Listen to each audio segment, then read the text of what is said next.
So in this second XGen lesson, I'm going to go over creating hair in XGen using Groomable Splines. So in this case, I'm going to create eyebrows. So I hid the other emitter objects and I just left the eyebrow emitter objects visible. So with the eyebrow emitter object selected, I'm going to click on the XGen editor and click on Create New Description. So descriptions are basically hair layers. So you might have a description for the eyebrows, one for the mustache, and one for the head hair.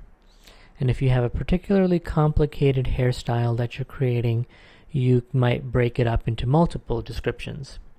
So just like with the emitter objects, we want to give this description a proper name because all the XGen files and folders are going to be created using this name. And it's not really easy to change it later after the fact, so it's better if you get it right to begin with.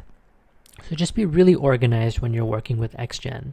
So I'm going to create the description name based on the name of the emitter object, so that just by looking at them I can understand what their purpose is and understand that they're connected. So in this case, we have the character prefix, then what type of hair is it? It's the brows, and then hair. Just so that I know that it's hair. Now you can come up with your own naming convention. This is just what I'm using. Now all of these hair descriptions for each character will go under one collection. So we'll create a collection name. Again, I'm using the character prefix, hair, and collection. And in this case, there are different methods for creating hair in XGen, but I want to create short hair, so I'm going to use Groomable Splines so that I can use the grooming tools to shape them. So we'll choose Groomable Splines, and the other options are grayed out, so you just use the randomly across surface options and using grooming tools, and just click Create.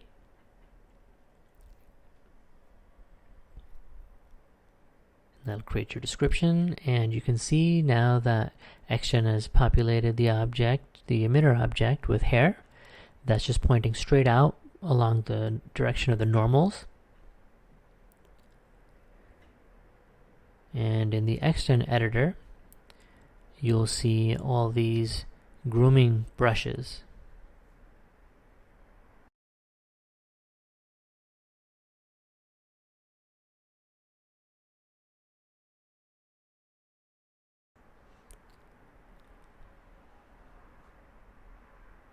So let's start in the Primitives tab. Right now we have hair all over the emitter object. So to control where on the emitter object hair grows from, we're going to work with the density mask. So there's a density slider. So we can change that to affect the number of hairs on the surface area. And then I'm clicking that eye icon to create a preview, which gives me an idea of what it'll look like when it gets rendered. And the closed eye next to it is for getting rid of the preview. Now these yellow splines here are the groomable splines. They are going to cover the entire surface of your emitter object, regardless of the density map that we're going to paint. But you'll see the effect of this density map or density mask in the preview hair and in your renders. So the yellow splines are for shaping the hair, and the preview splines are just to give you an idea of what it'll look like when you render it. This will make more sense once we actually start working on this. So right now, in the density mask field, there's an expression. So I'm going to click on this arrow and click on Create Map. So I'm going to give the density mask a proper name. I'll just call it density mask. That's the name of the folder that will be created under the XGen folder. And these are p-text maps. So I'm going to set the map resolution to 15. And I'm going to set the start color to black so that it basically floods the emitter object with black as the density value, which is a value of 0, meaning 0 density, 0 hair growing over the emitter, just as a starting point. Because sometimes the Maya paint tools can be a little finicky, can be hard to properly paint every single spot on your object. So this way, just flood it with black, double click on the paint tool, and let's go for a solid brush, change the color to white. So white is where you'll see hair actually grow from in this density map.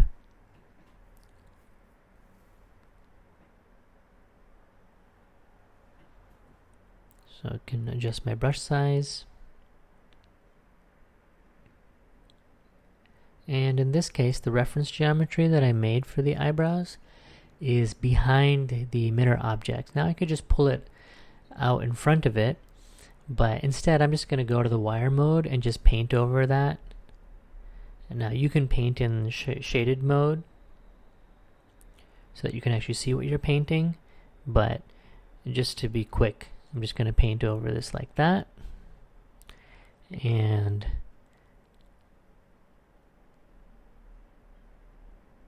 I can click on the paintbrush tool and you can see what I painted. And now I'll do the same thing on the other side.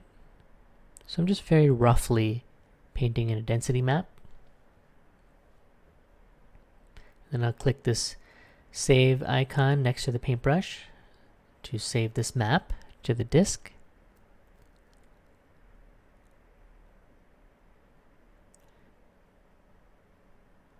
So now, if I create a preview, you'll see that it only created hairs, preview hairs that is, where the density map has been painted white. And you can paint grayscale, so you can paint gray if you wanted to kind of fade off along the edges, and black where you don't want any hair. So let's say this is good enough. Now when I create a preview, it's only creating preview hairs for what's visible in the viewport. So if I only have one side of the eyebrows visible in the viewport when I create the preview, it only creates that one side. It's just an efficiency thing.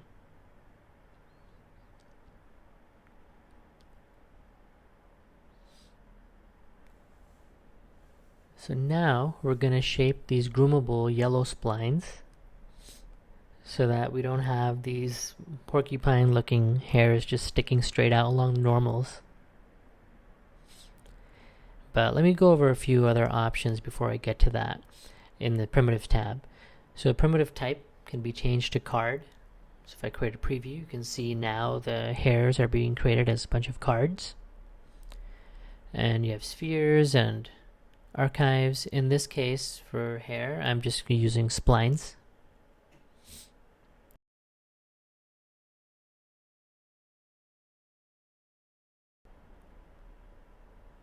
And you can also create maps or expressions or sliders for length and width. Again, you would just click on that down arrow next to those slots, and you could create any of those options the same way that we did for the density mask. In this case, I don't need to change it, so I'll just leave it as it is. But so we're controlling using attribute, and that gives us the option to have these attribute CV counts. So that's how many CVs each of these hairs is going to have. The first value is how many CVs it's going to have, and the second value is after you add modifiers, how many CVs is it going to have. So now I'm going to adjust the width ramp, so that lets me change the width of the hair along the length of it. So on the one side we have an R for root, and on the other side of the graph we have T for the tip. So I've made the tip come to a point. If I create the preview again, you can see how the tip comes to a point now.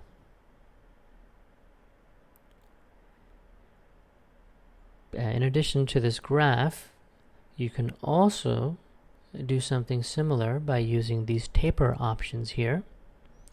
And there are several more options below it, but I'm going to skip over some of these for now because I don't really need them to make the eyebrows. And in future lessons, when I do need them, I'll go over them.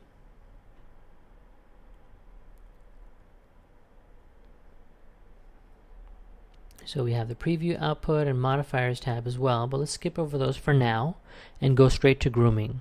So here we have these grooming brushes.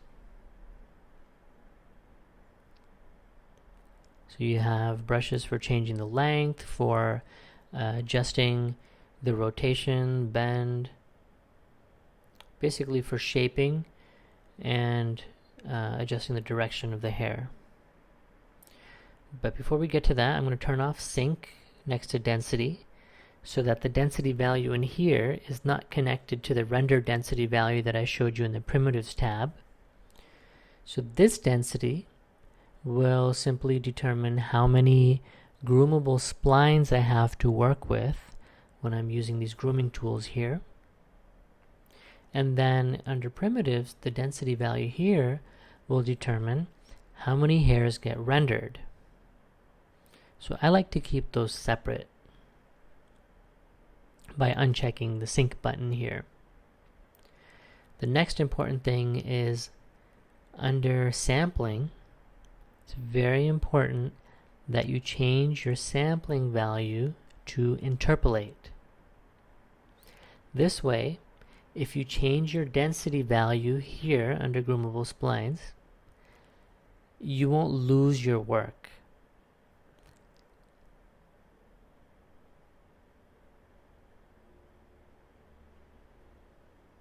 If you don't have interpolate checked and you change the density value here, you may lose all the grooming work that you've done.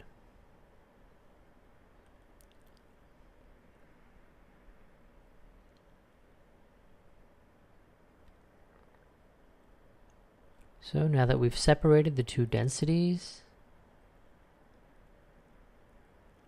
let's go back to grooming. And you can see the overall length of these hairs. If you wanted to change that before you even begin, you can adjust this length slider. If you want to just adjust the overall length, you can adjust the width for these groomable splines here. This is just what you'll see in the viewport. And I'm going to start with the bend brush. I can press shift and the left mouse button and drag to increase the size of the brush. And I'm just going to use this to kind of bend the hairs in the direction that I want them to go.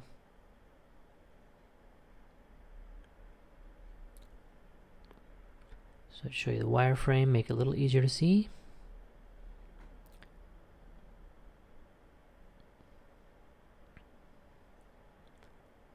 So I'm just kind of laying the hairs down so that they're not pointing straight up. And so instead, they're going with the contours of the eyebrow emitter object.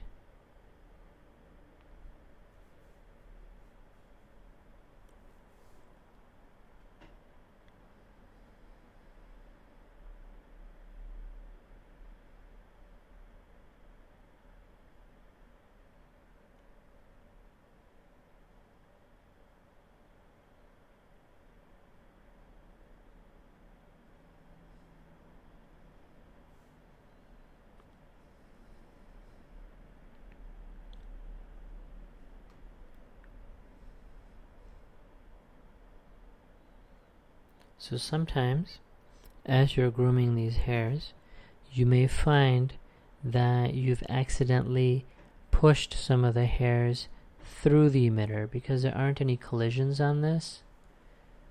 So it's very easy to push hairs through your emitter object, which kind of creates bald spots. So you can use orient to kind of rotate the hairs. So some of these brushes, they seem similar, but they're different in subtle ways.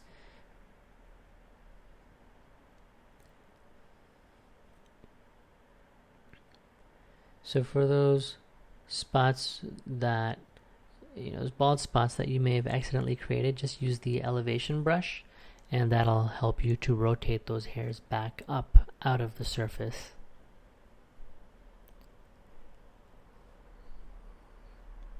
The attract brush brings the tips of the hairs together.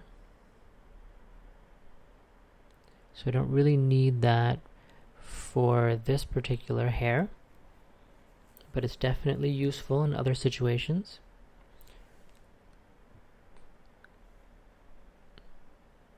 And similarly, the repel brush, it just pushes the tips of the hair away from each other.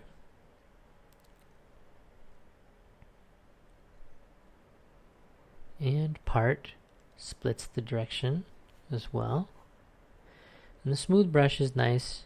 It just takes hairs that are within your brush size and kind of smooths them out so they become more similar to each other in terms of shape.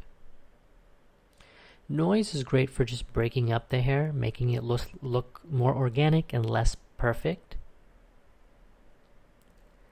And you'll notice that each of these brushes has many parameters that you can adjust. So I definitely recommend kind of experimenting with some of those. So let's say we like the look of the right eyebrow. So I'm going to click on flip to left, and it'll mirror the grooming that I've done on the one side over to the other. So now I'm going to uncheck visibility to hide the groomable yellow splines and just look at the preview. So I can start to see what the hair is doing. And I'm going to bump up the density.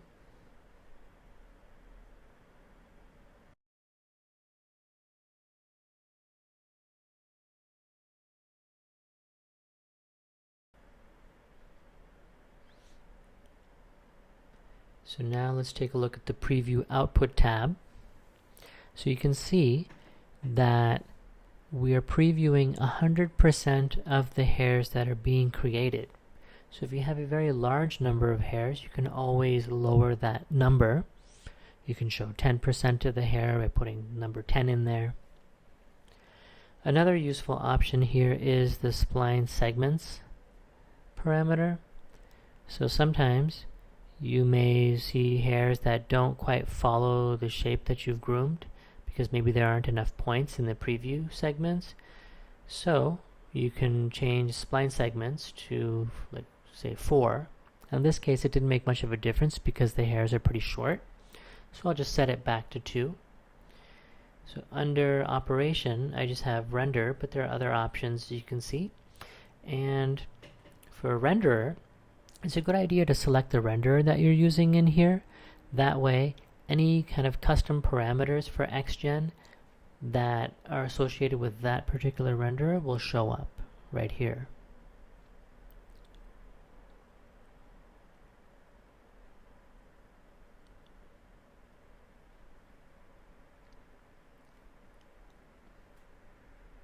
And then we'll take a look at primitive bound.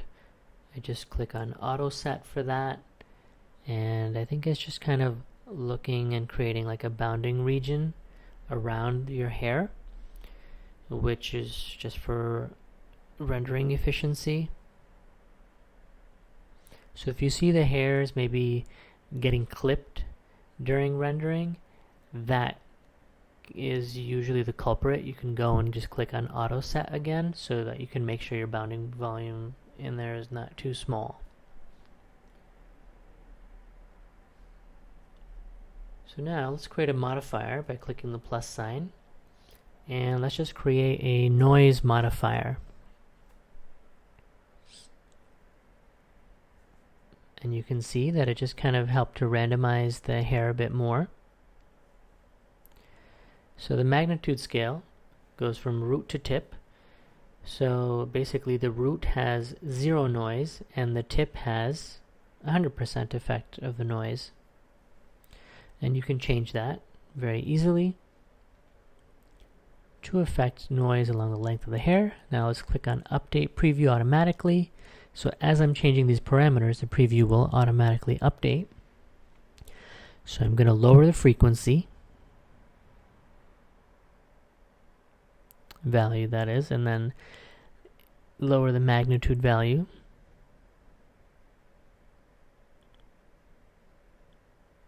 And I just want some subtle noise on this. I don't want it to be too crazy, but just a little bit can kind of help to give a nice organic look. You can turn the modifier on and off to see its effect.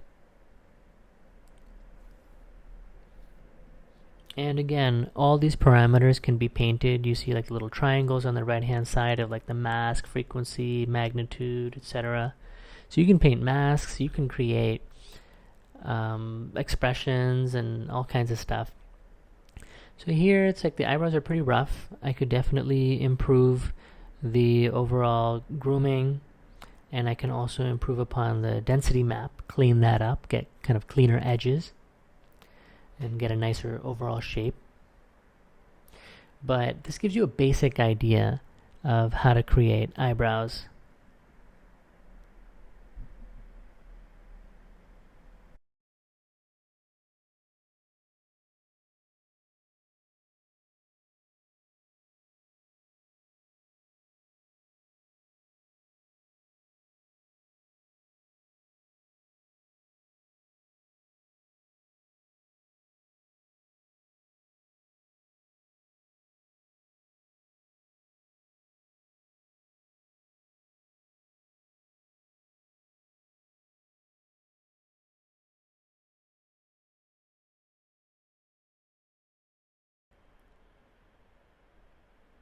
I've done a bunch of additional grooming to get a nicer shape.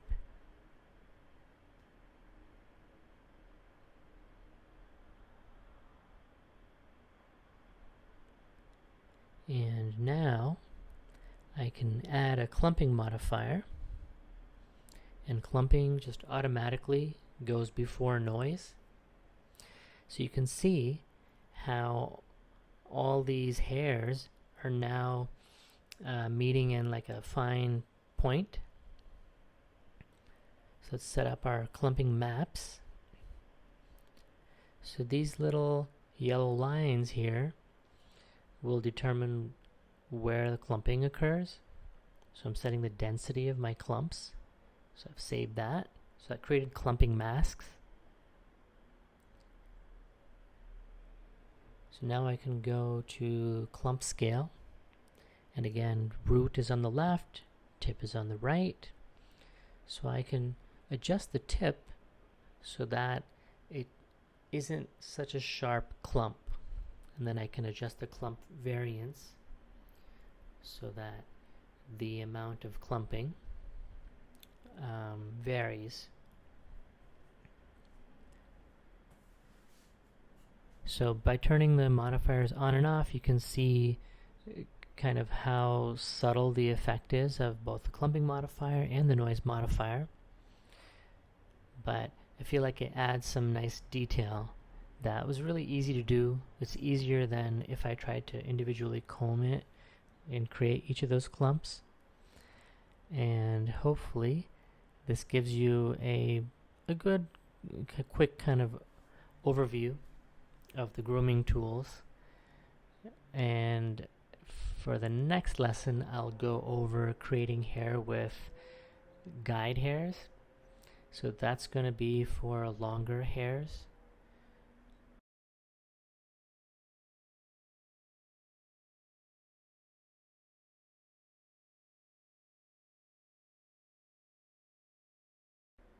So I hope you liked this lesson.